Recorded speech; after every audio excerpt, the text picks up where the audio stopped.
गुरु उपदेश। राधा स्वामी नाम कुल मालिक का नाम है। यही सच्चा और निज नाम है। कुल मालिक शब्द स्वरूप, प्रेम स्वरूप, आनंद स्वरूप और हर्ष स्वरूप हैं। कुल मालिक सर्वव्यापक हैं और एक देशी भी हैं। कुल मालिक ने जीवों पर अति दया करके परम संत सतगुरु रूप धरा और जीवों के उद्धार के निमित्त संसार में आए।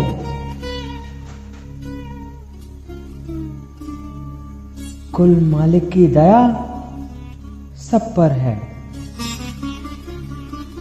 पर उन पर विशेष है जो उसकी शरण में आ गए हैं और हरदम उसकी याद रखते हैं, और वे ही उसके निज प्यारे हैं। कुल मालिक का दर्शन जब हो, अंतर में ही होगा। मैं और तू सूरत है और सूरत कुल मालिक का अंश है। जैसे सूरज और उसकी किरण अंश अंशी के संग सदा आनंद में रहती है। यह आनंद संसार में नहीं है, सिर्फ कुल मालिक के चरणों में मिल सकता है।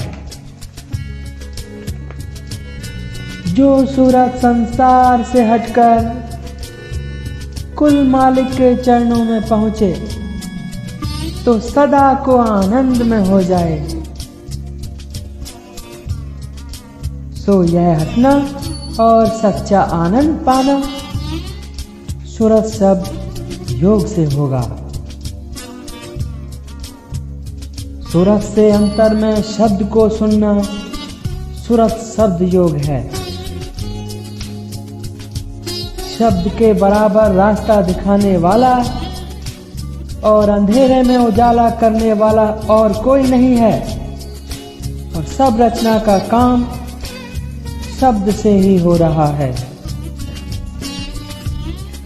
शब्द हर दम हर एक के निज घट में हो रहा है। इस शब्द को ध्वन्यात्मक नाम कहते हैं।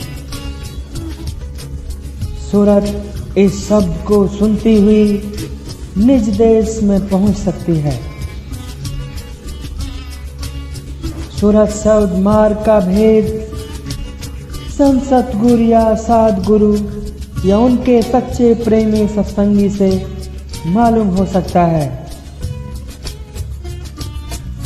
संत सतगुरु वे हैं जिन्होंने अपनी सूरत को सूरत शब्द योग का अभ्यास करके मालिक के कुल धाम में यानी सतलोक और राधा स्वामी धाम में पहुंचाया है।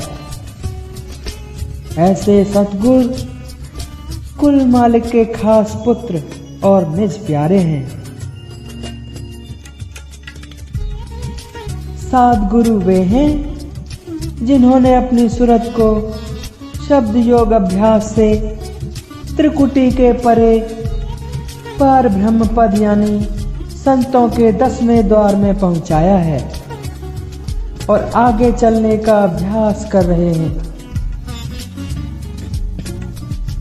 सत्संगी वे हैं जो सूरत शब्द योग के अभ्यास से मालिक के चरणों में पहुंचने की कोशिश करते हैं और संत सतगुरु की दया लेकर निज धाम में पहुंचनहार हैं। संत सतगुरु अपने वक्त का मिलना चाहिए। पिछलों की टेक से कारज नहीं होगा। संत सतगुरु की दया और मेहर और सूरत शब्द योग की कमाई से मालिक का दर्शन हो सकता है।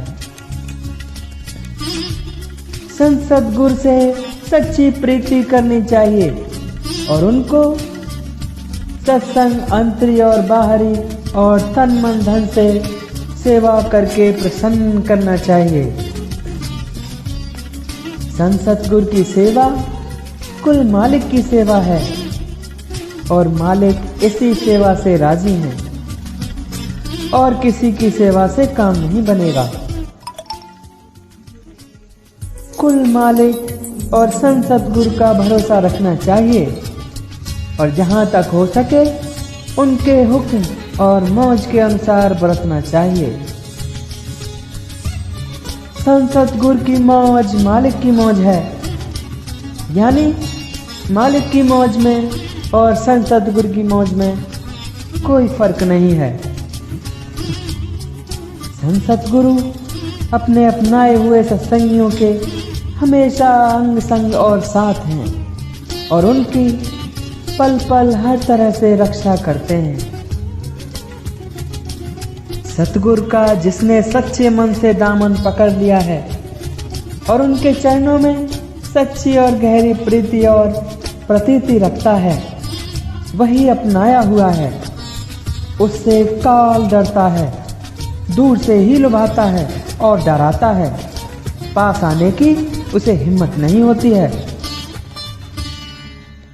जहां सच्चे मालिक की महिमा और उसके चरणों में प्रेम प्रीति बढ़ाने की और सुरक्षित मार्ग के भेद की चर्चा हमेशा होती है, सच्चा सत्संग है। सत्संग की महिमा अपार है। सच्चे मन से चेत कर करना चाहिए। सत्संग पारस है, इसमें जो आवेगा कंचन हो जावेगा। सत्संग से कर्म भरम दूर होते हैं, बिना इनके दूर हुए अभ्यास नहीं बनेगा और सच्चा उद्धार नहीं होगा।